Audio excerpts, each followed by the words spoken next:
Hi, this is Joe here at the Pearlstone Center on the traditional lands of the Susquehanna and Piscataway peoples.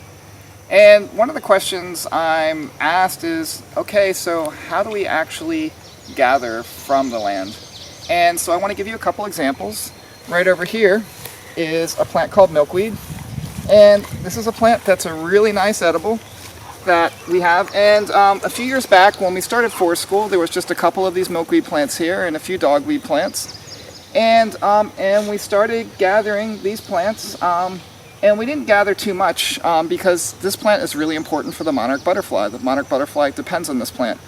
But where there was only 2 or 3 plants, there's now 50 or 60 of the milkweed plants. And so one of the principles of gathering is take only a third, don't take any more than that. And if it feels wrong to take a plant, don't take it. There's another principle on gathering. Recently there was a best-selling book, and it's an amazing book by Robin Wall Kimmerer, and it's called Braiding Sweetgrass. And what she shows is that across the U.S., sweetgrass was disappearing, and some people thought it was because it was being over-harvested. But the indigenous people of this land said no, it's because it's being not harvested enough. And so what she did is she devised a study where they had 3 plots of sweetgrass planted, and in one plot it was completely left alone and untouched. In another plot, half the tribe said you need to cut half of the sweetgrass when you take it, and the other half said no, you need to pull up half the roots. So it was made into those 3 plots, and after 1 year the plot that was left alone started to diminish, but the other 2 plots increased greatly, and after the 2nd year the plot that was untouched pretty much disappeared, while the other plots continued to increase in numbers of sweetgrass. And plants are just like that. Many plants need to be gathered to survive in really big numbers. So 2 of the plants here I gather a lot that increase are yucca. We use the leaves for cordage and the root for shampoo, and Jerusalem artichoke. Both those plants, when they're left alone, tend to just either maintain themselves or slowly diminish over time. So there's many plants that need to be harvested in a good way. So I was asked, if you can't use fire on a landscape, what could you do to make the landscape better? And so this would be a place that's a good example of where it's going to be a little while before we get to use fire in a landscape. And basically, if you can thin the forest to have a 30% canopy gap, and you might want to thin out things like maples would be a good one to start thinning out. The other thing you want to do is if you can get cattle, that would be awesome. So if you are able to use cattle on your ecosystem, you want to thin to probably about a 50% canopy gap, and it's what's called a woodland savanna.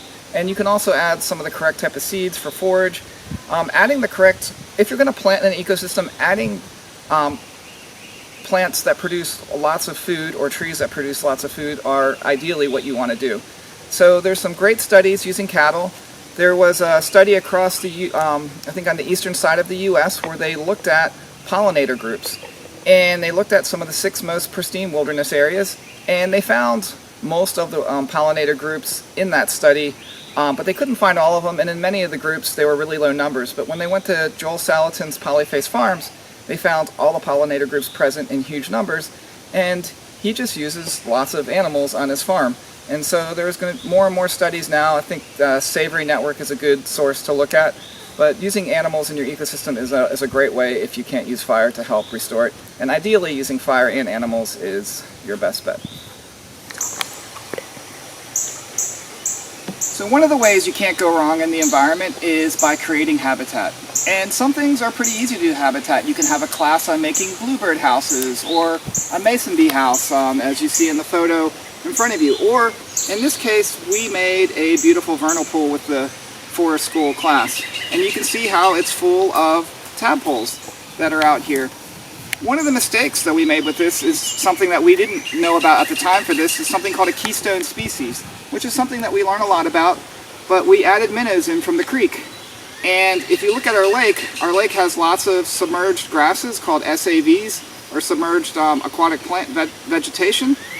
And so here we added minnows, and we don't have any bass, which we have in the lake, so the minnows have eaten all the SAVs that we've put in here. So it might be that we maybe will catch a bass or 2 and put it in here for a little bit, for it to eat the minnows out, and then have this thing return back to balance and have lots of submerged aquatic vegetation. But right now, this vernal pool is one of the healthiest on campus, and we're really excited about it. And you can just look at the thousands of tadpoles in here. So I wanted to finish this video with two last stories. And one of the stories is out west, there was a really nice river that used to have lots of salmon in it and lots of fish. And they did 3 studies resulting in over $1 million to figure out what do we need to do to make this river run again and for these animals to come back. And then a Boy Scout decided to do his Eagle Scout project and got in Boy Scouts from all over the area and did a week-long clean up trash out of this river, up and down this river. And within days afterwards, all the fish came back. So sometimes it's just as simple as picking up trash in the rivers or in the forest. And that's a big thing that can help right now. The last story I want to tell you is there's more than just a physical aspect to caretaking.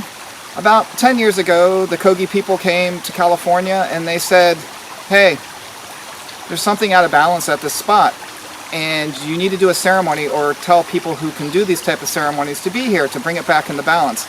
And if you don't, there's going to be a really large fire. And there was a really large fire out in that area in California. They came back 2 or 3 years later and they said, hey, we came to you once before and we told you to do a ceremony at this area, and if you didn't, you'd have a really bad fire. And you had a bad fire. But now there's going to be a second one, and it's going to be even worse. You need to have someone do the ceremony on this land to bring it back into balance. And so they left, no one did the ceremony, and there was a second bad fire. It was even worse. They came back again for a third time, and then they said, hey, on this spot, we've been here twice now, and we've warned you, and if no one does a ceremony, there's going to be even a worse fire. And they left, and that fire was called the Car Fire that happened recently. They haven't come back for a 4th time. This story is on Facebook, so I feel fine relating it to you, but I've seen multiple times when I was with the Bushmen, when I saw them do their ceremonies, and then saw the rain clouds come out, and the rainstorms come, and everyone else is like, it wasn't supposed to rain for months, these clouds came out of nowhere. Or one time, I was out, and I saw a ceremony, and at the time, people were really concerned about Ethiopia going through a second drought, and the whole world was watching, and they knew if rains did not come, and there was no sign of rains in the forecast, and it looked like it was going to be even a worse drought and famine than what happened before. And I saw this ceremony, and I heard them say, it's being taken care of. And then the clouds appeared out of nowhere, everyone saw it on the BBC World News, the rains came, and the crops grew, and there was no famine in Ethiopia that year. So the earth is not just going to be healed through just the physical methods of caretaking or tending the wild or rewilding, whatever you want to talk to.